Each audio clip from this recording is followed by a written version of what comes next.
Halo Pak William. Ya, Baik, kita akan bahas saham-saham pilihan yang memang sudah direkomendasikan oleh Anda di pagi hari ini. Yang pertama adalah ada Powon,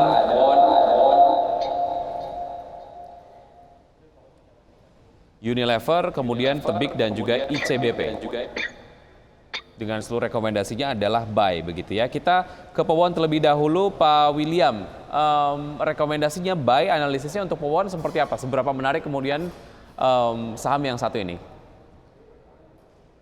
ya sebenarnya kita lihat Pakuan ini lebih ke arah pergerakan teknikal ya, karena kita tahu kondisi daripada pergerakan harga Pakuan tersebut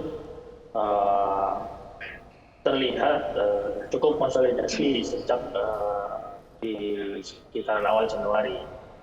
Nah sekarang ini kondisi konsolidasi tersebut terlihat akan cukup terbantukan dengan sentimen jika dia sudah rilis laporan kerja sepanjang tahun 2022. Jadi saya rasa kondisi sekarang ini adalah saat-saat yang tepat untuk melakukan akumulasi beli untuk Powon.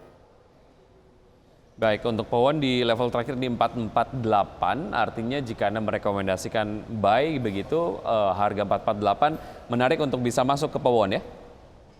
Ya, support yang kita lihat ada di sekitar 438 dengan potensi upside yang cukup lebar di sekitar angka 478. Oke, secara bulanan mencatatkan pelemahan 0,44%, namun secara mingguan mencatatkan penguatan 0,45%, dan Anda kemudian melihat ada potensi dari Powon sendiri untuk melanjutkan penguatan begitu ya. Untuk Powon sendiri direkomendasikan untuk investasi jangka pendek kah? Untuk trading atau seperti apa, Pak William? Karena kita lebih melihat ke arah teknikal, jadi ini lebih ke arah trading ataupun sampai dengan jangka menengah ya. Namun kalau kita lihat jangka panjang sebenarnya prospek masih cukup prospek, karena kita tahu bahwa properti terlihat potensi-potensi di tahun 2023 ini akan sedikit mulai akan bangkit. Baik, oke. Itu tadi dia untuk Powon dengan analisis yang tadi sudah disampaikan oleh Pak William. Dari Powon kita ke Unilever, seperti apa analisisnya Pak William? Unilever sebenarnya lebih ke arah karena dia di consumer good, Unilever dan ICBP. Kita tahu bahwa kondisi Unilever ini juga mengalami konsolidasi yang cukup panjang. Kita tahu di sejak November 2022 hingga sekarang ini harganya tidak terlalu bergerak kemana-mana.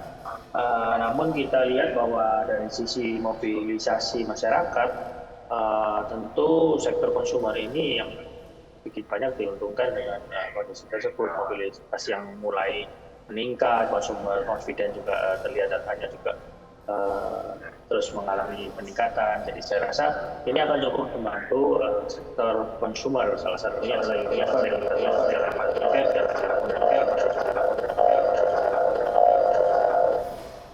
Ya, untuk Unilever harga terakhir di 4.630 begitu ya. Kalau secara mingguan dan juga harian memang sudah mengalami pelemahan secara mingguan di 4,54% dan juga secara harian 0,64% begitu ya. Ini bisa dimanfaatkan untuk bisa masuk di level terakhir di 4630 untuk Unilever. Secara target price sendiri ada yang menarik untuk dicermati nggak Pak William?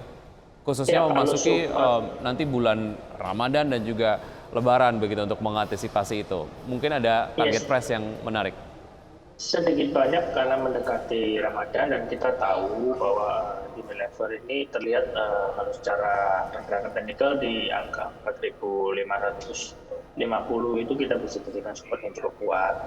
Dan target tidak menutup kemungkinan potensi untuk balik ke angka 4.900 hingga 5.000 masih terbuka lebar. Jadi secara upside dan resiko masih lebih besar upside. Oke, baik. Cukup menarik untuk Unilever begitu ya. Berikutnya saham yang Anda rekomendasikan, tadi kita sudah bahas Powon, kemudian Unilever, dan kita ke Tebik. Apa yang menarik dari Tebik, Pak William? Tebik ini sebenarnya lebih ke saham jangka panjang ya. Kita tahu bahwa kondisi kebutuhan akan menara di negara kita yang merupakan negara maritim dan banyak daerah pegunungan itu juga masih sangat butuh akan menara. Jadi kita tahu bahwa salah satunya adalah TBG yang memiliki market share Manara yang bisa dibilang cukup besar. Dan jadi karena kebutuhan tersebut dan kita tahu bahwa mobilitas masyarakat yang sekarang ini tidak hanya offline, banyak sekali online, tentu itu akan sangat butuh operator yang harus ditundang oleh Manara. Jadi kita melihat kinerja harusnya akan cukup bagus untuk TPIG. Kalau secara pergerakan teknikal kita lihat ada tekanan di TPIG sejak awal Januari hingga sekarang dan potensi-potensi adanya rebound untuk TPIG masih terbuka cukup lebar. Baik, untuk TPIG sendiri memang melakukan beberapa aksi korporasi, salah satunya adalah meraih pendanaan dengan mekanisme obligasi yang mengalami oversubscribe 1,66 kali, 2,49 triliun rupiah begitu. Sejauh mana ini kemudian akan mendongkrak performa dari kinerja TPIG sendiri secara fundamental, Pak William? Ya, kita lihat dari TPIG sendiri beberapa waktu lalu selain aksi pendanaan juga kalaupun dia lihat turun dia cukup responsif untuk melakukan buyback dan lain-lain. Jadi kita lihat bahwa sebenarnya emiten ini cukup aware dengan pergerakan harga saham dan kinerjanya. Jadi saya rasa untuk saat ini kita lihat support yang secara teknikal kalau kita lihat support berada di angka 2040, sedangkan untuk upside TPIG masih terlihat hingga ke angka 2.300 untuk yang paling dekat. Kita akan simak terlebih dahulu data pembukaan IHSG beberapa menit yang lalu. IHSG dibuka menguat 0,28% di level 6.855,273. Jakarta Islamic Index juga menguat 0,3% di level 579,114. LQ45 menguat 0,39% di level 940,335. Saham-saham yang masuk dalam jajaran top gainers diantaranya adalah BBCA, BBRI, Bank Mandiri, dan juga Telkom dengan penguatan masing-masing 0,88%, 0,87%, 0,5%, dan 0,78%. Sementara itu saham-saham yang masuk ke dalam jajaran top losers diantaranya adalah BSBK, MEDC, Indi, dan juga ADMR dengan pelemahan masing-masing 6,45%, 1,08%, 1,2% dan 0,91%. Oke, kita lanjutkan analisis mengenai saham-saham yang dijadikan pilihan oleh Pak William dari Yugen Sekuritas.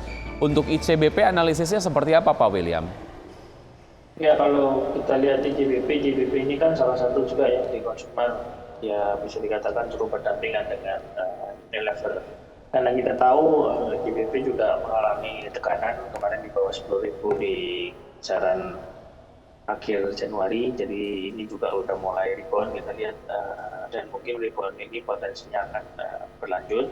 Kita tahu bahwa kita lihat bahwa support ICBP sendiri ada di sekitar 9.900 dengan potensi upside di sekitar 10.500 untuk sementara ini dalam jangka waktu dekat teman-teman. Oke, sejauh ini sudah naik 1,24% dari level pembukaan Pak William, artinya kalaupun mau masuk tetap masih menarik ya untuk ICBP ya? Masih menarik kalau kita bicara untuk jangka pendek. Oke, baik. ICBP level terakhir di level 10.225 begitu ya. Oke, kita ke emiten yang tadi baru saja melakukan IPO, FWCT, Wijaya Cahaya Timber Tbk. Secara analisis ataupun mungkin ya secara sektor lah ya, seberapa menarik FWCT ini Pak William? Ya, kalau kita bicara sektor sebenarnya kan ini lebih ke arah manufaktur ya. Kita tahu mungkin manufaktur akan kembali mulai bergerak setelah kita alami masa pandemi yang cukup lama. Jadi ada kemungkinan juga bisa menunjang beberapa sektor yang lain. Namun kalau kita melihat dari sisi saham yang baru melantai, artinya saham-saham baru melantai itu sifatnya lebih ke spekulatif. Jadi kita tidak bisa bilang langsung bahwa apakah ini menarik atau tidak untuk jangka sekarang, karena apalagi di pembukaan kita lihat mengalami kenaikan atau di atas ya. Baik. Jadi terlihat ada resiko di sana. Namun juga tidak menutup kemungkinan saham ini akan kembali mengalami kenaikan di keesokan hari. Tapi betul-betul sifatnya lebih spekulatif kalau untuk saham-saham yang baru melantai. Baik, spekulatif buy rekomendasinya ataupun mungkin hal yang bisa dilakukan, at least itu ya rekomendasinya ya. Baik, kita ke... bukan di spekulatif buy, tapi sifatnya lebih spekulatif kalau untuk baik. saham-saham yang baru melantai. Baik, oke. Kita ke saham yang tadi masuk ke jajaran top losers dan nampaknya mencatatkan pelemahan cukup signifikan, 6,45% BSBK. Ada yang bisa dimanfaatkan dari pelemahan ini, Pak William? Ini kan termasuk saham yang bisa dibilang cukup baru ya untuk BSBK. Dan kita tahu saham ini pergerakannya kalau kita lihat secara teknikal aja memang terlihat downtrend ya sejak tertinggi di awal Desember hingga sekarang sudah mengalami penurunan yang cukup signifikan. Namun belum terlihat kembalikan. Jadi saya rasa lebih tinggi resiko dibandingkan untuk upside untuk saham. Jadi belum menarik untuk dimasuki untuk BSBK sendiri begitu ya? Kurang lebih seperti itu. Baik. Oke. Pak William, sebetulnya masih banyak pertanyaan yang saya ingin sampaikan, namun kemudian waktunya terbatas. Terima kasih sudah bergabung bersama kami di Market Buzz. Sukses selalu, sehat selalu Pak William. Sampai jumpa. Ya, terima kasih. Baik.